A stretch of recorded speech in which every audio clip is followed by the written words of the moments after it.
I'm Jenny Schultz-Thomas, and welcome back to It Takes a Village. And it does take a village, doesn't it, Sarah?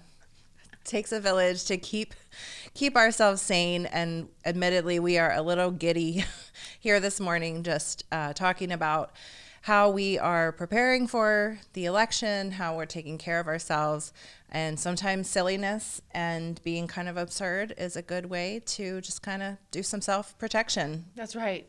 Self-care is a practice. That's why it's called, self-care package. When I feel like everywhere, like all of the online magazines, like digital media in your inbox, everywhere is sort of sending out these election, like self-care packages, which is great.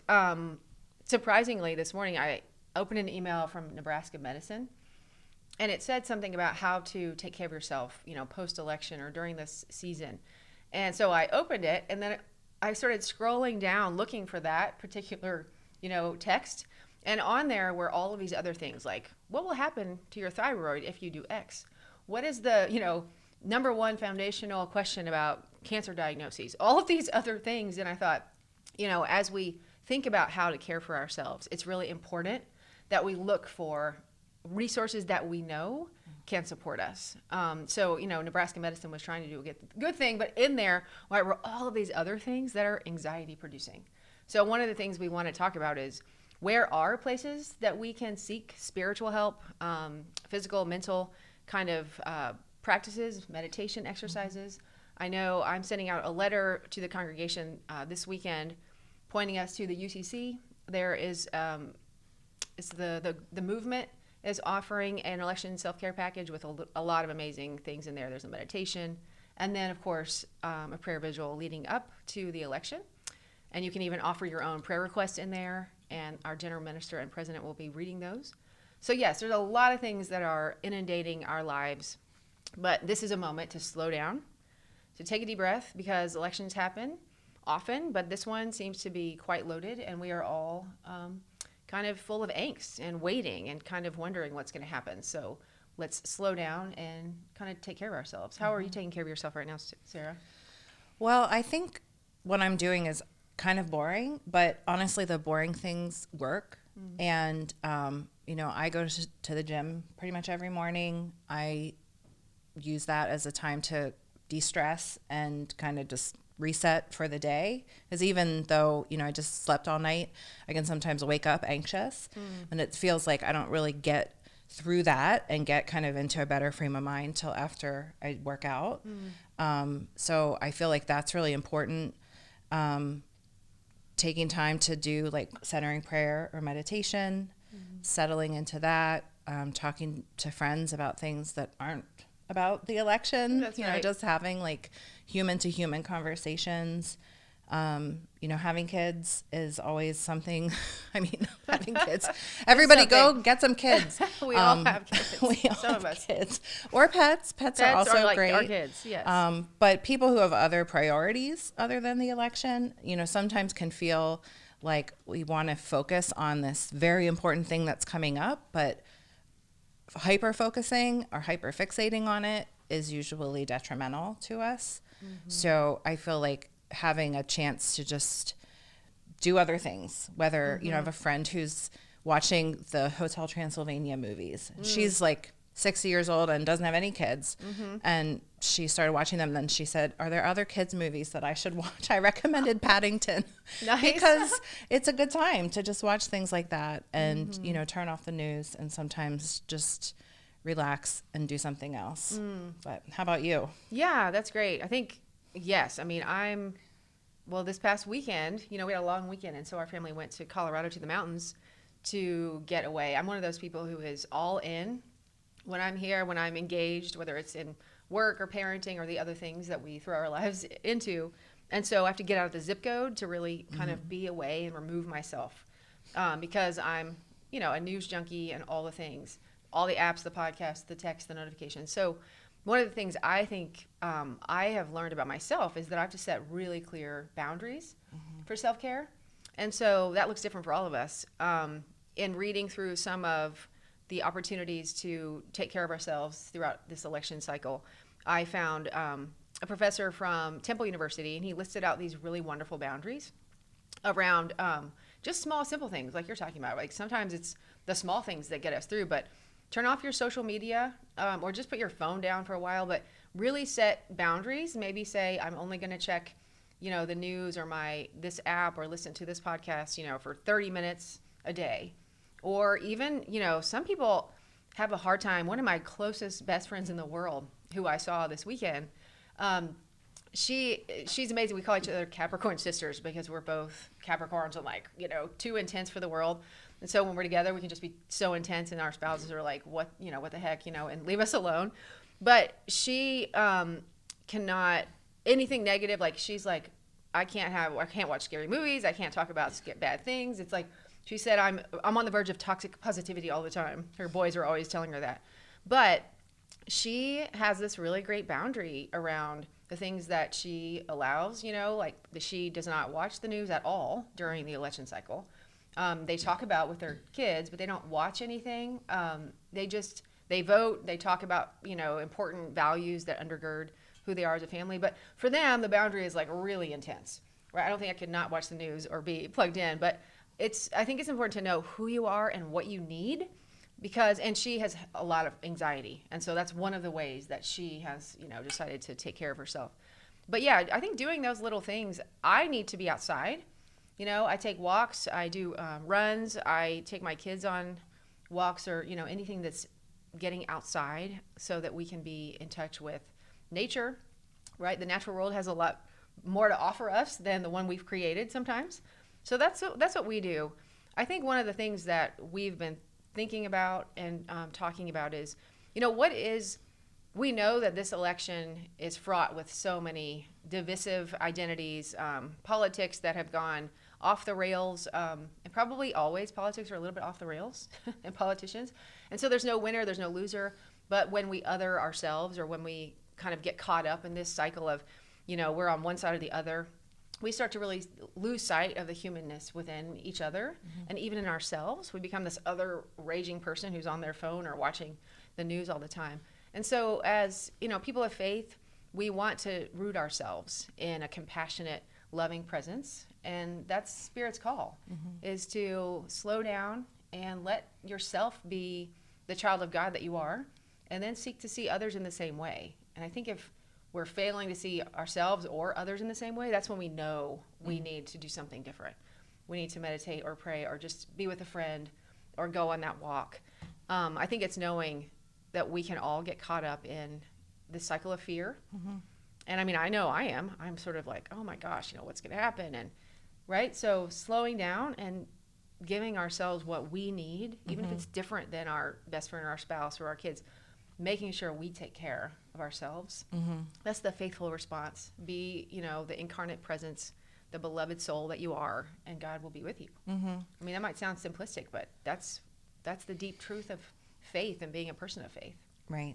And I think it's one of those things that's not, it's simple, but it's not easy, right? Yeah. And I think, I hope that people maybe hear us giving you permission, because I think sometimes, one of the things I love about the UCC is that we're very action oriented because we're justice seeking and it's so important to us. Right. We have such a long history of taking action on issues that matter and doing something and making a statement.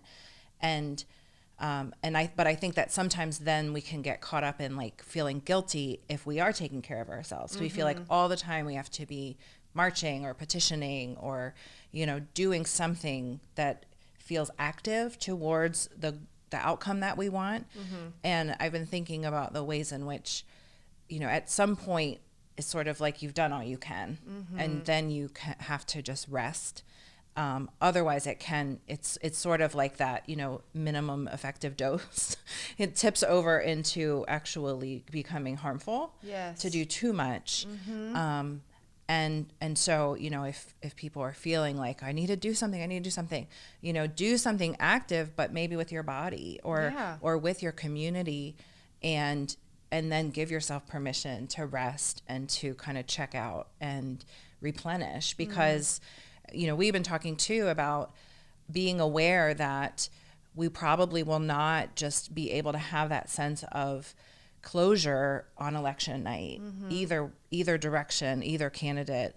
And so being aware of that and not being like braced for impact over it, but just knowing that, you know, we just anticipate there's probably going to be some delays, some challenges, even some unrest, which, you know, we pray that everything will remain peaceful. But I think to not be shocked and blindsided by those things happening is a helpful thing. Just to know that we might have a plan in place of like, who am I going to call? And we actually have some plans to offer some support next week after the election too.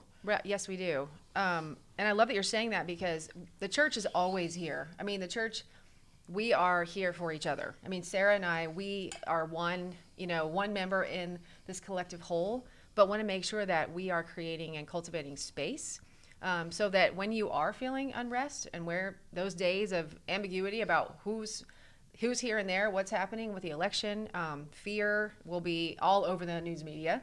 Right, so we want to make sure that you will either be invited to join a Zoom in the evenings, or you can come and join in the coffee house. Diane will have the commons open. And these are just sacred space, holding space together. You could sit silently by yourself and be in a room with 15 others if you wish, or you could sit on a Zoom and just see the faces of people that you know and love and trust. But really the goal is knowing that we are not alone as people of God. None of us are. And that it's okay to name that which is going to be pretty tricky, right? And the fear that we already have experienced, I think, at different seasons in our lives around politics, around who's leading the country, do they share the same values that I do? Are those the things I would like to see happening in our country for everyone? We all have different ideas about that. But the thing that's really scary is that when we vote, or when we cast that vote and we say, you know, this I believe, when it doesn't go our way, it feels like a deep wound, because those are the things that we believe, and that's who we are, right? And so sometimes it's really scary to think about, you know, what's going to change? What about my life is going to change, you know, if this happens? Or I think at the bottom line is things are going to change for a lot of people, and nobody's really winning right here, right? And I think the deep wounds should be a reminder to us as people of faith that really the call is to see, again, the humanness in every person. On Sunday, you know, coming up, the text is about, you know, the Shema, right? Loving God and loving neighbor. And, you know, I was reading that text and I was almost like crying about it. And my kids both have the flu right now, so I was probably crying because I was up all night. But I was thinking about, you know, gosh, the greatest divisive time I can remember, right, in my lived experience has been, you know, this decade, of course, but like even more recently, in the last year, you know, there have been some real difficulties in imagining, you know, what's going on with our country. So I think we don't want to stoke fear at all. We want to undergird that as people of faith, we have hope. We have hope that transcends beyond what we have created in this divisive culture, right? Because we have also resisted that. We resist that with our hope and with our faith. When you were talking earlier, I was thinking about the NAP ministry, right? Tricia Hersey and the whole like taking a break, as Sarah was talking about, like permission to take care of yourself. That whole form of taking a nap or resting, she calls, right, as a person of color, that's a form of resistance, right? So maybe thinking about getting outside of what the fear mongering and what the news media tells us is most important, which is to like be addicted to this cycle. Maybe the resistance is, you know, I'm going to name 5 things a day that bring me joy. You know, I'm going to call the friend who is toxic positive and says how amazing and wonderful everything is, because she's amazing and wonderful and she's not toxic, right? We're going to do things that really lift the human spirit. And that is a form of resistance, which is kind of bizarre and unfortunate, but that is the hope that we have, right? And the potential for changing the narrative and changing how our physical and mental and spiritual presence, right, is, because the fear really does affect our physiology as well. Yeah, it can make us literally sick in our bodies, and it can just really wear us down. It can wear down our relationships. And really, when we are at each other's throats in terms of with our neighbors, with people, even on social media that we don't know in real life, we are not really being productive. You know, we're not winning an argument. We're not proving a point. We really are are keeping each other occupied and busy. And then often there's folks that are in power who are able to abuse their power to get away with things because we're too busy bickering. And I don't mean to downplay any of the important debates and conversations that we have, but just remembering that, you know, when we see someone at the grocery store and we don't know which candidate they prefer, you know, or are voting for, we can still be kind to them, right? If they like some short person who can't reach the top shelf and you can help, right? You don't say like, well, who are you voting for? And then I'll decide if I want to like get that box of breadcrumbs for I know. you. Well, that feels like, when you say that, it doesn't feel that far off from what, you know, society kind of, what the narrative looks like right now. Because people are so afraid of who that person might be, because we've allowed a lot of fear mongering and stoking those flames of fear. But I think that's part of our job, is what you're saying, is the love your neighbor as yourself, is go the extra mile to see God in that person, to see love in that person. And if you don't see it, maybe see yourself in that person, right? Love your neighbor as yourself means, gosh, you know, if I need that food for my kids, then I bet they do too.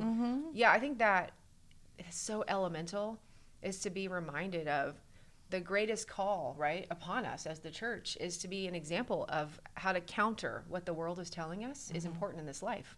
And it's not winning. It's not having all the things. It's not dominating like the earth or others. You know, it's all these things that are counter to, unfortunately, what left to our own demise, right, when power seeking. We've built up these fortresses and sort of an us and them. And so maybe this work can be a reminder to us, no matter what happens on the election or after, is that the work is the same. The work, you know, of building relationships, of dismantling the barriers we've created and othering each other. And it does start with the grocery store. It starts like in the fast food drive-through. It starts with the parent at your kids, you know, in carpool line or at the PTO that you think, oh man, they're wearing that hat? No way. Right? It just starts there. And that could be just one of the things that we hone in on as a spiritual practice, right? Instead of thinking about all the high level stress that's encircling this experience for us, what are our, you know, I don't know, what's the North Star always through this? You know, maybe it's just, I need to work harder to see God and the face of God in those that, you know, I have othered, even by unconscious bias or probably consciously in some ways, right? So maybe the prayer to, you know, let those scales fall from our eyes to see, you know, that God is within each of us. And that is such a beautiful gift, right? That's a beautiful call that we can do that work. And it's not easy. Gosh, it's not easy, but it's a great opportunity to be called into that. Absolutely. Yeah, I think it's, I just keep thinking of the Zen koan, like chop wood, carry water. And I recently, a friend of mine was saying that, because I was thinking, you know, it says before enlightenment, chop wood, carry water. After enlightenment, chop wood, carry water. And I always thought of it as, you know, like kind of like, I think that, oh gosh, I feel like it's John Kabat-Zinn, the meditation teacher and writer, talks about like after enlightenment, the laundry or something. So we like bring it into our modern time. And I always thought it meant like, even though you're enlightened, you still have to do your chores. But my friend was saying that actually like one of the ways you can see it is sort of the idea after enlightenment, these things actually become enlightening as you do them, you know, which is a hard sell. I mean, I don't necessarily find enlightenment in the laundry. But I do think it kind of feels like we're alluding to some of the same lessons that when things are challenging, whether or not we're really feeling enlightened, it's the basics, you know, back to basics. And that they might seem simple, but it actually grounds us back into our humanity, into community, into, you know, here we are on this earth, on this planet. And I don't really think we can go wrong by returning to that, especially when we feel like we're going to like spin out into the ether. It's just, we need to remember that we're here, you know, and we're with God, we're with each other, and we're taking care of each other. You know, I sometimes hesitate to say like, it'll be okay no matter what. I don't know. Maybe, you know, we might have times where it doesn't feel okay, but we'll get through it. Maybe that's what I want to say. We'll get through it together. No matter what. Yes. Gosh, you're talking about the enlightenment thing and then sort of coming back to center. I was listening to one of my favorite poets, one of our former poet laureates, Joy Harjo, and she has these great series of poems on conflict resolution and mediation. And one of them is about ground rules. And she, in the first line of that poem, she talks about, look to the ancestors and those upon the ground whose soil they have toiled. And another poet friend, Padre Gautama, was talking about this on Poetry Unbound. And he said, gosh, all of these years having been a poet and a mediator himself, and he never really thought about ground rules in the way that she positioned the context, which the actual soil and the earth, like the deep ground, will give you the wisdom and direction, right, that you need, right, to then seek out some sort of wisdom in this conflict. And she talks about, you have to read the poem if you're listening, and Sarah, you would love this poem, but so he talks about number 1 and 5, but one of the things that she says is eventually that you will be called to walk the perimeter, right, as you are thinking about and moving from point A to point B. And she both means that metaphorically and literally, right, in this ancient tradition of ancestor understanding and passing of legacies and truth. So walking the earth and the soil, the ground, like getting back to center, getting back to our call as human first, right? I was talking with one of our friends from AMI, and we're talking about how we've had challenges on the commons, right, because of the war overseas and just difficulty that we've had for a long time, right, in this world about seeing each other. And he said to me, Jenny, it's humanity first. When we've had conflicts around writing statements in years past or coming up with the right words to say, and these sort of love your neighbor, he was like, it's just loving human and being human first. And, and that's what we're talking about, right? Who we are, we're caught up in this great, beautiful web of humanity, and it's messy and it's challenging, and it's maybe not going to be okay for all of us in the way we wish it was going to be okay. But the work, right, walking the perimeter, asking and seeking wisdom from the place that we already are, I mean, that is spirit work. That is the work that will go beyond us into the next generations and the next. But we have a piece of it, right? Making that piece apparent to all of us. So thank you for, thinking about that and sharing that.